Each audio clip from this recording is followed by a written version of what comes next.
arkadaşlar, ben Arda. Bugün sizlerle Classroom Aquatic adlı oyun oynuyoruz arkadaşlar. Evet, şimdi başlıyoruz. Çok güzel.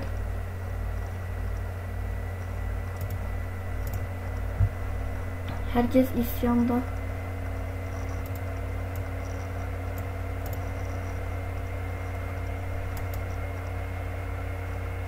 Ve 5 dakikamız varmış. Kopya çekmeyecekmişiz. Herkes başlasın böyle. Neyle işaretliyoruz? E ile değiştiriyoruz. Q ile değiştiriyoruz. Aynen. Enter'la değiştiriyoruz. Bir sıralama. Böyle bir soru var. Aha, bunu DC yapmış.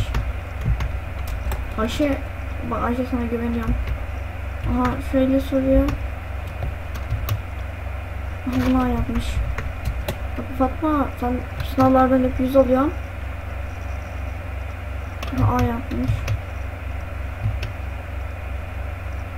Aha, bu sonrası. Aha, bu. Aha, bunu A yapmış. Hocam, bir sorum var. Ne soracağım?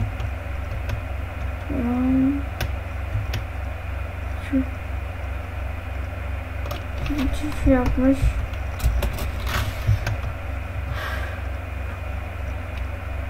Aha, bunu A yapmış. Helal olsun Ayşe. Ya Fatma'ydı bunlar.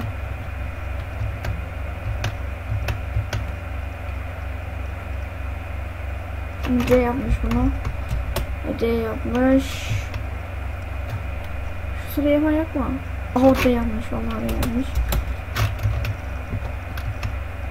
Tamam.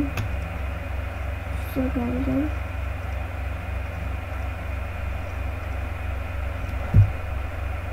Adam bir şey geldi ben.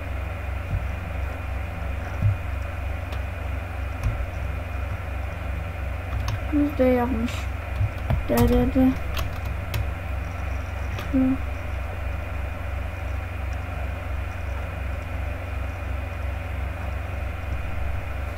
Ne diyor?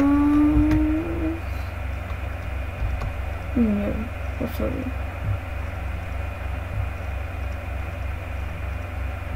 Yapabilen yok lan. Oh. Bir soru mu kalmış? 2 soru var şu. Uzun böyle bir.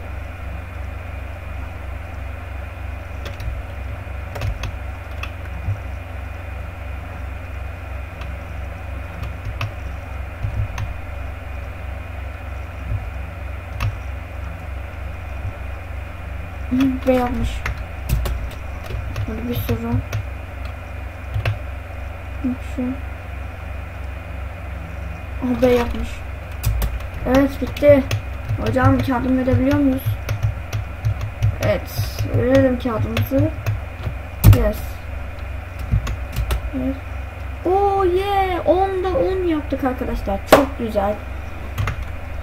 10 soruda 10. Full 100 aldık. Yes. Bir kere daha oynayalım.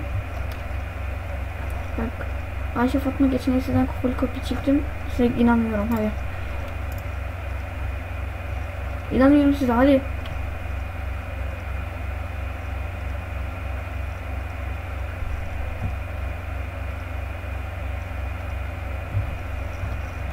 Hadi.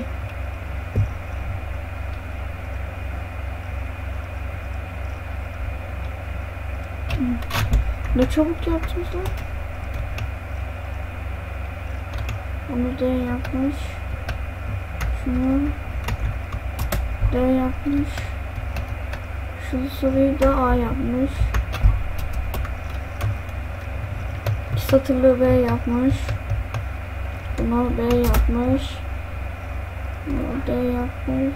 Off'la biten. Aha, off'la biten. Bunu B yapmışlar. Onu A yapmış. Aynen. Bunu A yapmış. Merhaba hocam. Şu soruyu A yapmış. Şurada onu A yapmış.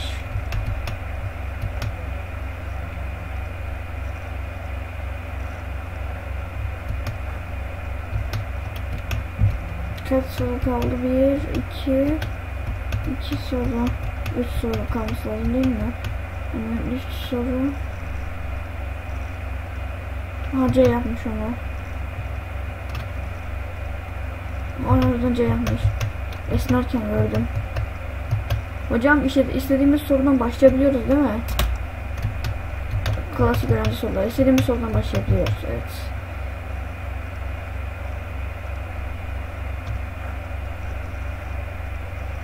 Aha, bu C. Şimdi devam. Sorumuz kalmadı mı, kalmış? Merhaba hocam, saygılar. Saygılar. Kapı. O neydi?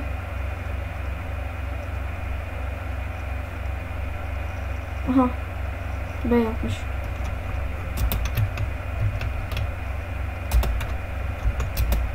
Ah be, 7'de 10 yaptık. Neyse, kaç aldık? 70 aldık bundan. Neyse arkadaşlar, bir sonraki videolarda görüşmek üzere. Biraz kısa bir video oldu. Kendinize iyi bakın. Hoşça kalın. Bay bay.